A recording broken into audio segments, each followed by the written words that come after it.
Howdy, howdy, everybody. Welcome back to the channel. Thank y'all for being here. It is Sunday. We're packing up orders to get a jump start on tomorrow, which is Monday, a shipping day, because right now we got 14, 50, about 60 orders going out between eBay and Amazon. Y'all, Amazon is awesome. We got up to, I think we're at like almost 100 active listings on there. I think we're over 100. Maybe a little over. But we we were just... 123 yesterday. We were at 123, she said yesterday. But we just started like 4 days ago, back at it again. And we listed for like a couple hours maybe, and we've done sold $500 worth of product, whole bag full. So it's pretty awesome going out the weekend.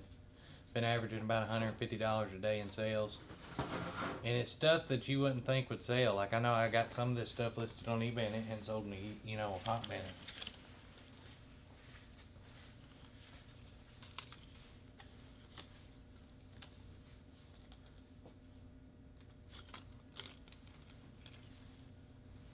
And we bought these Walmart clearance. When we buy these, honey? Not that long ago, was it? Like $2 or $3 a piece. These ended up selling for how much? $39.94. $40 free shipping. They're gonna go first class. So I mean, can't beat it. Can't beat it with a stick, son. What I like to do with clothing stuff is we got these clear poly bags. So I just 120 left. 120 on Amazon. I'm gonna start filming some of that too, I think, and tips and tricks I'm learning as I'm going, because we've been out of the Amazon game for about a year, and a lot of things changed.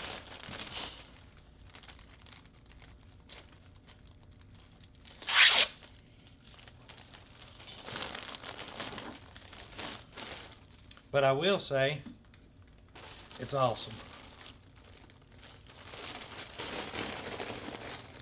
So, anywho, this video we're going to focus on a few things I wished I knowed before I opened up the thrift store that I now know now, but I'll probably have more to add to this in a year or so, but the thrift store has been open a year.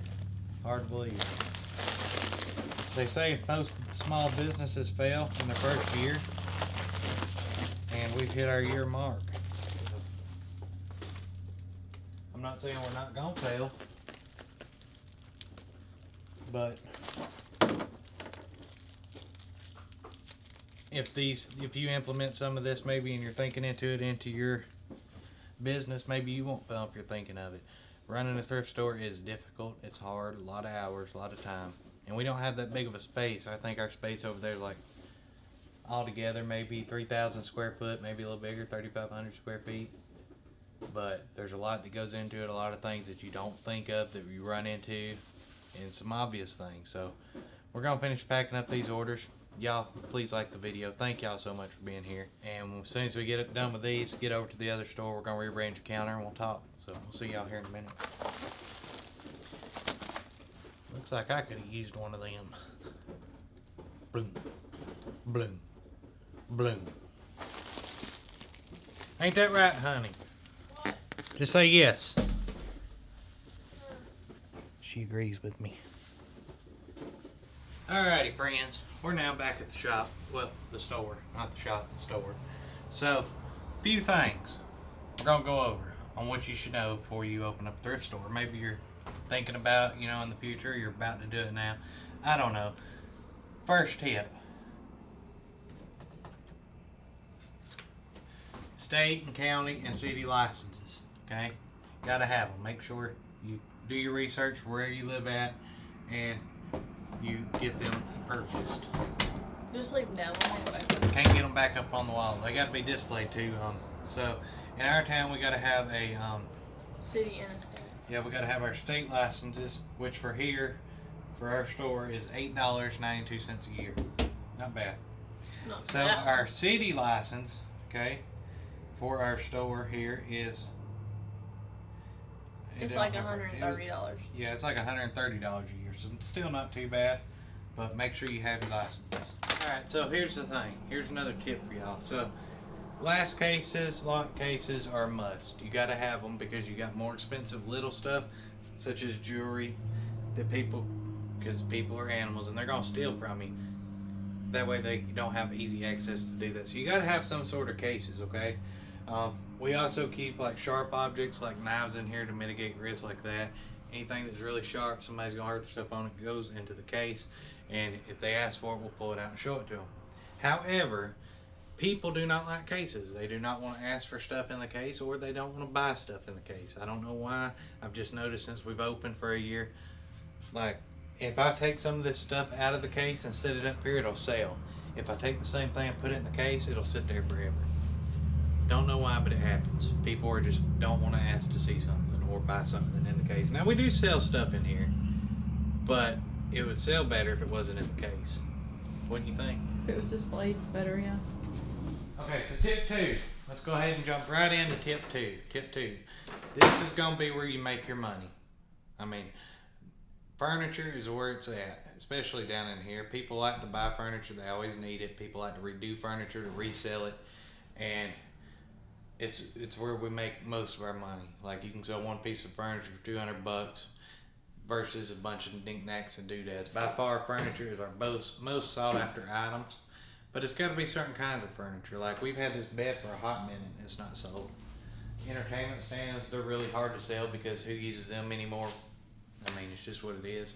But furniture is always a good thing to keep in mind. But on the downside, it takes up a lot of space as well.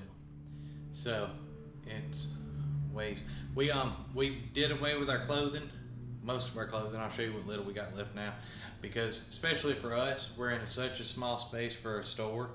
We're not like a Goodwill where we can have clothing all over the place and stretch out our furniture. So we're trying to focus on the most bang for our buck per space. If we had more space, we would do more. Yeah, if I had more space, I would do clothing. Clothing sales, not big money. I mean, $2 or $3 here and there, but for the amount of space, this is what makes it worth our time because it don't take up much room and we can make a lot of money on it. And so think about how you're going to furnish your thrift store if you open one. Okay, y'all, so here is another tip. Okay, don't discount what people may buy. We sell the devil out of used sheets and towels and bath towels. Like you would think that would go in the dump. They sell wonderful. Another thing we used to do, we're trying to implement back into it, is decoration. We could just stack all this furniture in here, but we found it sells better if you take the time to kind of display some stuff and make it look pretty. So it takes a lot more time, and but it sells the furniture better and the stuff so they can see how you can decorate with it better. Another thing that coincides with that, and we're fixing to start implementing ourselves that we haven't been doing, is twice a month, every other weekend, we're going to come into the store and take this furniture and rearrange all the furniture, most pieces, maybe some shelving throughout the week too with our employees to change it up, because people come in and it looks the same even though this may be a different table, but if we always put tables here, it's gonna look to them like it's the same old stuff, and your traffic may decrease. So account for changing it up to keep people interested in coming in and looking. So another good tip is always keep your store clean, organized, and smelling good, because if it does, people will come in. What's that, Miss Courtney? Look, I didn't close last. I don't know. Probably a little bit of dirt. Yeah. But for the majority, it's clean and fairly organized. Fairly. I said fairly. Not all the way, but fairly.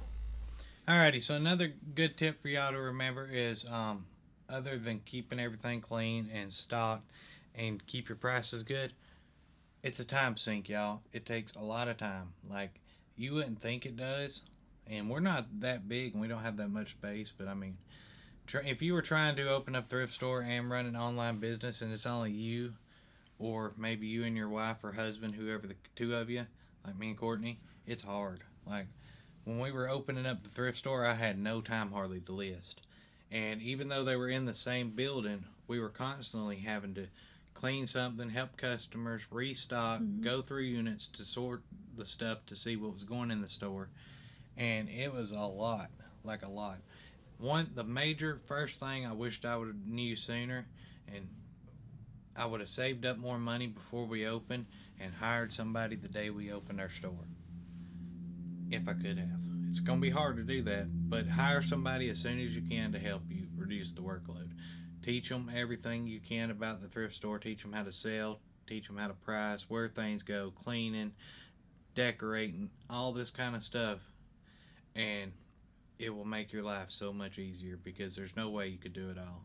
I see a lot that's got to be done still, but yeah, there's no way one or two people could do it all. It's just way too much. Now, if you not with selling online, I don't think you could. Like, we struggled, and it was two of us. Like, we struggled bad. Like, I had no time to list hardly, and I thought, well, maybe she could run the store, you know, while we're open, and I could list some. That worked out a little bit, but not really. It was not effective at all. Like, I was watching some of our older YouTube videos from the other channel, and I was like happy to get 15 things listed. Like, in order to grow a business, you need help. So account for, you know, an hourly rate for an employee or two, okay? Because it's going, and then their goal is to make that every single day, at least their pay plus, you know, on top of that. So you got to account for that because it's well worth it in the end to have the time to be able to do both. But it's a lot of time. And the way I decided when we were talking about hiring somebody, how are we going to do this? Well, if I pay somebody just by the hour, they're not going to have any motivation to sell anything in here. They could care less. They're going to show up to work and they're going to do whatever, but they're not going to sell. And being in a thrift store environment or any kind of retail establishment, you want people to be bubbly. You want them to sell. You want them to care if they sell the product. So what we decided when we first hired somebody is to give them a motivation. So we pay by the hour and we pay a commission. Mm-hmm. The commission goes off the total, the net sales for the day, not gross, net, after taxes and all that are paid. So and we pay a 10% commission fee. So whatever. So if the more they make. So if they make, you know, $1,000 net in a day, they're getting an extra $100 for their paycheck for that day. And that 10% is like an eBay fee, is the way I look at it. You know, it motivates them to sell it, and it's been working. It's awesome. So if I can give up 10% of, you know, my margins to get this stuff moved, to make people feel welcome, to actually go out of their way to help them, it works. So I give them a motivation. Now, here's what we got to do. Y'all come on. We've also tried numerous ways of hours, testing our hours to see what works the best. I've tried to figure out, because sometimes it'll be like super busy in here, like we'll sell $2,000 in a day, and then other days we're barely breaking even in here. It's not check related. I don't know what related it is, but it happens that way. I'm not sure why. But another thing we're trying to do as well is you have to close at certain points. You can't be doing this furniture rearranging while customers are coming in.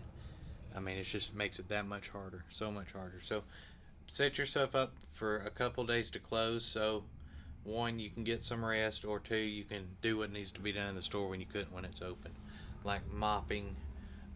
This is what we got to do today. Well, that gets done twice a week before they open. Yeah, but we got to rearrange this furniture, move some of it in or out, and we got to reset these cases. So we got another countertop in the back there. We're going to move up here, and we're going to put our cases straight along here to here, and put an actual counter up here for the register. Another good tip is to have a good register that keeps track of all your sales, your taxes, everything, payouts, anything, you know, your inventory. You got different buttons and stuff on there. I'm not real sure all what it does, but it does a lot. It's a square system. And don't put stuff in your store that's not for sale. People told me this whenever we first opened up our store, because I had all my collectibles over here and displayed pretty, you know. But it makes people mad when they can't buy it. I don't know why. They don't just want to look at it. They want to buy it. If you say it's not for sale, why is it in here? So I'm alleviating my stuff that's not for sale. I should have already did it, but I hadn't. But that's another huge tip. If it's not for sale, don't put it in here. If it is for sale, even if you don't want to sell it, put a price on it. And learn your prices in your area, because which we discovered it the hard way. We priced it real high, and yet we got it. Yeah. But learn your area. You know, you need to know what your median income for the, you know, average person in your area is. Go to all your other thrift stores, see what their pricing stuff like. We're not in California. I mean, if I was in California, this old baby crib here, I could probably get $400 for it. It's wooden, super, super nice. But because where I'm at in Center Alabama, I'm not gonna get a fifth of that because people can't afford that here, and it's not as big of a hit. So, and also too, where we're at, we can sell used sheets of towels. You may not can. And So, mattresses. yeah, and we can sell used mattresses. So y'all got to know your laws, know what sells in your area, know what's big, and the pricing structure. If you overprice, people's gonna quit coming. Okay, I mean that's just the way it is. And always price to set yourself up for negotiating because people love to wheel and deal inside thrift stores, especially mom and pop thrift stores. Not sure why, but it happens. But you got to know what you can haggle on. You can't just take like I expect somebody to haggle with me on that baby thing. They're not gonna go in there and get a cereal bowl and haggle with me on it. They're just not. If I got a cereal bowl priced too high, they're not gonna be like, "Will you take $1 for this instead of two?" Because they're not. They're just gonna say they're overpriced and they're gonna leave. So know what you can get away with, know what you can't. Any other tips? Not really. Not really. Huge time sink though. It's a lot of work, very rewarding. And you can't just fill it with junk. Don't take all the good stuff for eBay or Amazon. You got to leave a few Easter eggs for people to make it, because I mean, a lot of people that come to thrift stores are resellers, so you got to throw some bones in there every once in a while. So we try to, don't we? Try being the keyword. Try to. Always have a good backstock of stuff you can put back out if stuff sells. That's another thing we've learned. Because, I mean, if you got a nice looking thrift store and then one day you have a huge, massive amount of people come in and buy you out, if you don't have stuff to replace that, it's bad. And we're fixing to have to work on moving this stuff around, setting it up nicer and that kind of thing. But employees, learn your taxes, hire an accountant, especially for your taxes, state, city, whatever your tax situation may be. You can do it yourself. I just got an accountant, payroll, all that fun jazz. It takes the burden off of you. So get you a good accountant, get your business license, and start Find you a good location too. Yeah, find a good location. That's key. Advertisement, word of mouth, whatever you want to do. But don't overpay for a space. Yeah, we are still testing stuff as we're going. We're learning still constantly on a daily basis. So you just got to figure out where you're at, how much time can you put into it, and have fun with it. I mean, there's always going to be a market for used junk. Always. Ain't they, Miss Courtney? Mm-hmm. So,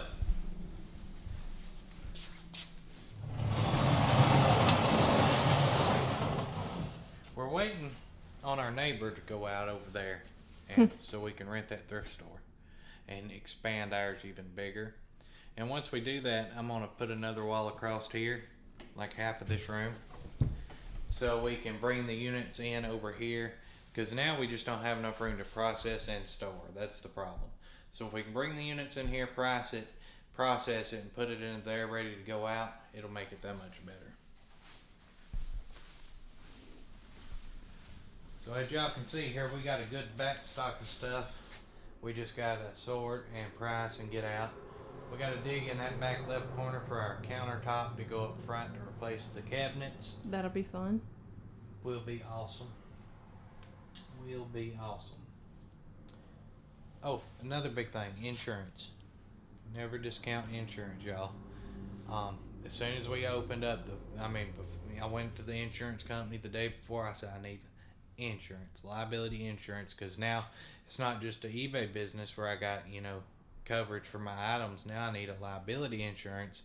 That way, if grandma gets out of her car and busts her head open walking into my door, I got a cushion for that. And we also, at the same time, we filed for an LLC, so it would kind of remove me and Courtney from the situation.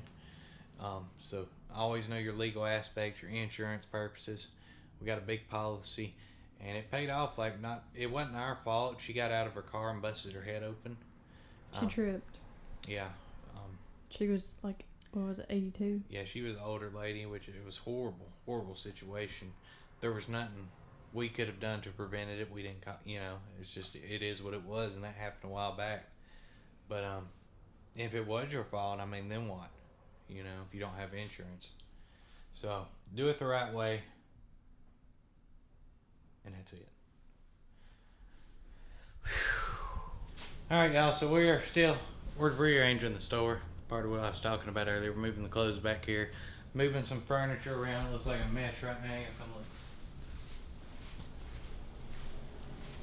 We're gonna do the cases probably. We're closed on Sundays and Mondays. So today is Sunday, so we got today and tomorrow. So we're gonna move the cases still, open that wall right there up so you can see through. I'm gonna put like furniture against the walls and then tables in the middle with the clothes at the back in here. And this is where we're at in here so far. We've moved this into here, put this here. We're gonna move these shelves off of this shelf so it'll give it more shelving to here, because eventually I want to make all this shelving and then furniture over there. But if we can get this spot, we're going to open up this wall and then we'll extend in there as well. And then I'm probably going to set everything up similar to like a booth style setup. So I'll take my stuff and make booths, more than likely. A lot of furniture over there too though. But right now it just makes it easier. Man, why is my hand itching so bad? Got crabs on it? No, it's something we've touched. Jesus. We moved up. It may be them insulation blankets. I don't know, but man, it is eating my hand up. So here's another tip for y'all if y'all decide to do this. Y'all walk out here for a minute.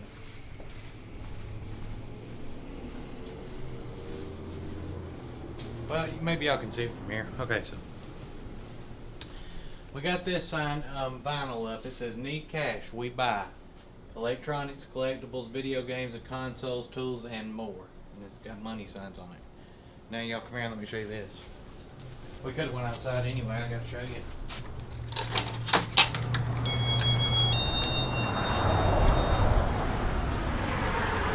So here's that sign, okay?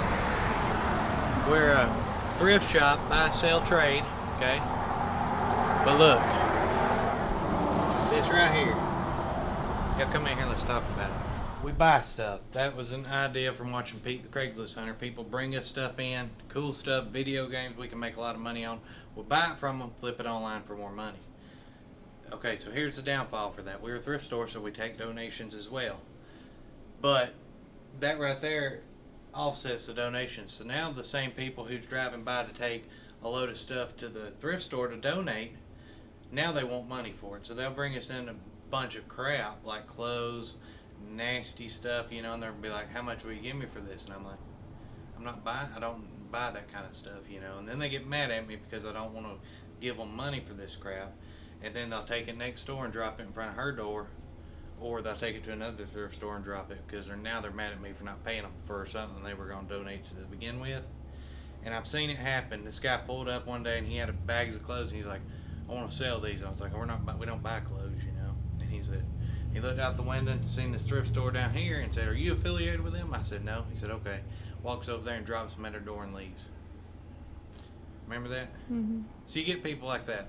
So, which it don't bother me. I don't want donations because I'll take them. We have gotten some good donations. But most of the time what happens is people bring garbage, like nasty old mattresses or busted up furniture. Or moldy baby chairs. And they take it, instead of having to pay a dump fee, they take it to a thrift store and donate it. And I know y'all see that where y'all live. So it alleviates that with me having to throw it away. So I really would rather just people bring me cool stuff and me buy it. Like I bought a buttload of video games yesterday for $300 and some really good stuff. Like I'm gonna make good money on it. But I would rather do that than just get donations of crap. I'd rather pick and choose what I buy. So we really don't get a whole lot of donations. We get some books, but some clothing every once in a while. Mainly people want us to buy their stuff because we advertise we buy. So keep that in mind as well if you decide to do something like that. And one last point.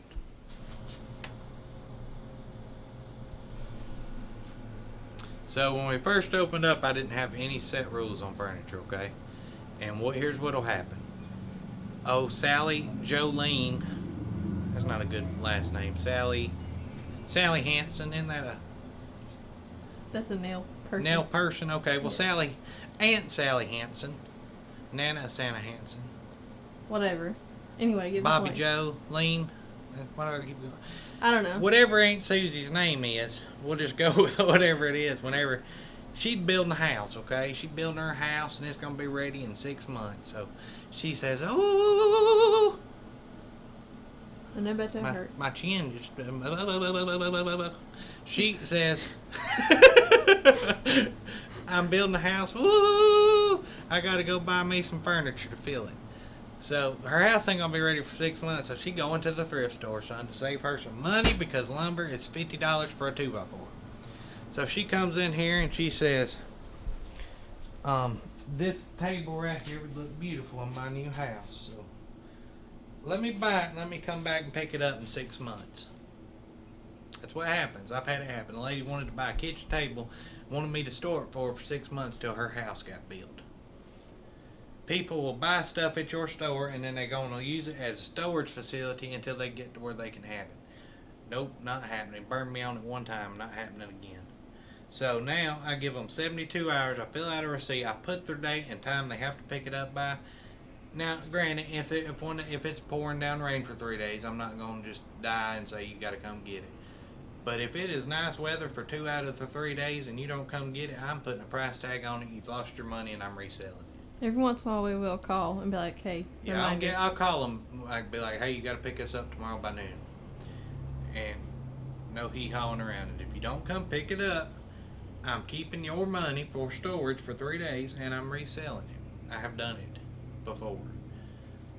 I'm running a business, not a storage facility. Get over it. What I tell them.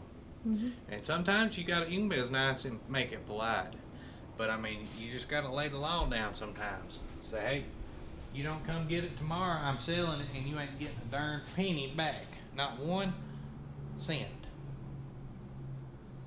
Or it gets messed up after they bought it. So and that's another thing. If they leave it here, it's kind of scary because if something happens to it and it gets messed up, it's gonna come back on me. So. I'm talking about the couch at the time. We had a lady buy a couch. It looked leather. I think it was pleather, and it sold for $199. Something like that. And so one of the employees said, "Okay, it sold." So they wrote a sold sticker on it and come over here, popped off a piece of scotch tape. Sold, done. Come back in 3 days and get it. She come back in 3 days, and when she did, I went to peel the sold sticker off, and it took off all the color off the leather. Because of that tape. Now what? So then we were running a 50% off sale at that time, and she just turned around. I refunded her. She turned around, rebought it for half price. But that was if she would have just took it. If I made them take it, then I wouldn't have lost that money. But a lot of people, they need 3 days to either go get a truck or whatever to move it. So it's no big deal. We learned, but you got to account for all of that, y'all. All of that. But. People, like I say, they'll destroy everything, but you meet a lot of cool people, a lot of nice people that want everything for nothing. Mm-hmm. During resellers. And I cut everybody who comes in here, we haggle. I allow my employees to haggle up to like 10 to 15% off my prices. Depending on what it is. If it's non-haggable, I put firm on it because I'm already cheap enough. And I'll burn it before I sell it for less. Ain't that right, Miss Courtney? Mm-hmm. You keep looking out the door and I'm thinking somebody's here. I keep thinking they is too, but I think it's just my bad eyes. So, we got to put these bunk beds together. And then we got to, like, look. Y'all, don't look at this mess in here. Please, we're working on it. We're working on it. This is what happens. We, these chairs sold. And we're having to store them for 3 days, but I had to move them because we need the space. I'm putting stuff out. So if you buy something, come get it. Man, what a wreck. Yeah, it's a mess in here. What a wreck. But see the mess? We getting there, y'all. We getting there. We are getting there. And it takes a while because I don't want to just put nasty stuff out. So we got to clean the stuff, price it, test it. It's a lot. It's a lot. But if you're planning on doing this, there's good money in it. They're super good. It's lucrative. I mean, you can get as big as you want. You can make as much. And I mean, I don't think there's a set amount of limits you could make in this business. Just don't bankrupt yourself to open. Yeah, it takes a lot of capital to start off. Buy low, sell high. In some cases, free, sell for something. But I mean, there is certain things that'll come in that you know that you can flip it like that for. I'll pay up for it. Like video games, if I can sell this thing and I know I can sell this game tomorrow, NCAA 14 for the Xbox 360 for $115, and this guy brings it into me and I don't have to leave for it and it's sitting there and it's clean already, I'll pay him, you know, 40, 50 bucks for it. Turn around, flip it, make 40 or 50 bucks. I may even go up to 50, 60. But I know I can do it. So you get that, and then you get people who come in and says, I want to sell you this, and then you go out there and look at it and they think it's worth 10 times what it's worth. So then you got to figure out in your mind how to tell them politely, you're out your mind, this thing ain't worth crap. Been there. Mm-hmm. And sometimes you just got to tell them, be like, hey, look, here's what it's selling for. We are completely 2 million miles away. I can give you, I wouldn't even want to make you an offer to insult you, but I could give you this. And some people get mad at you for downgrading their stuff, but they think that because this Aunt Sally Joe Lean, the same one that bought that house, painted this, and they think it's worth a lot of money, but it's not. You picked a whole Crown Royal. Aunt Sally Jolene has a drinking problem. But anyhow, maybe that helped you, maybe it didn't. I think I've went over pretty much everything I can go over. Right? I reckon. I reckon too. Now there's different ways you could do a thrift store. You could do it, you know, as a junk store where you just pile crap in there and let people ramble and dig and kind of run it like an indoor yard sale. But you better have a really good insurance policy. But yeah, you better have a really good insurance company that will even insure you for that, first of all. And it better be a really good policy. Like, I think our policy here, we got a $2 million policy. But we're paying up for it. Yeah, but I mean, so, like, and we're leasing the building, so structurally, that's not on us. So if somebody's walking and the floor's cracked, or the roof just falls in on them, that's not on me and Courtney. But if they're walking down one of our aisles and a bowl fell off the shelf and they trip on that bowl, that's kind of on me and Miss Courtney. So cameras is your best friend too, so we got this place lit up like Area 51. Aunt Sally Jolene ain't coming nowhere near us. I don't know why I'm holding my hands like this. You're holding your boobs. And I think she's here. Okay, y'all like the video. Love you all. Share the video. We'll see y'all next time. We gone.